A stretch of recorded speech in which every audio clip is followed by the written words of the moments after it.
Փաշինյան-Ալիև հանդիպումից ինչ նորություններ կարող եք ասել, հատկապես որ առաջընթաց կա թե չէ, հատկապես այն տեսանյութները տարածում գտավ եւ քննադատությունների տեղի տվեց, որտեղ Նիկոլ Փաշինյանը սուրճի էր հրավիրում Ալիևին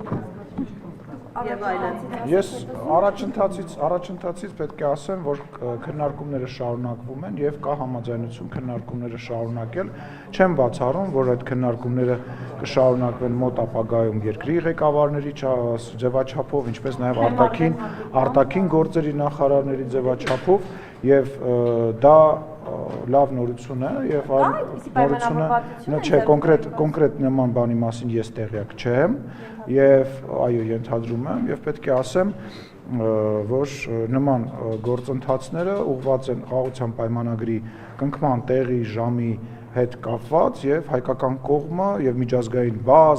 բազմաթիվ գործընկերներ աշխատանքներ են տանում, որպեսզի իրականություն դարձնել խաղաղության պայմանագրի կնքումը։ Ինչ վերաբերում է քննադատություններին,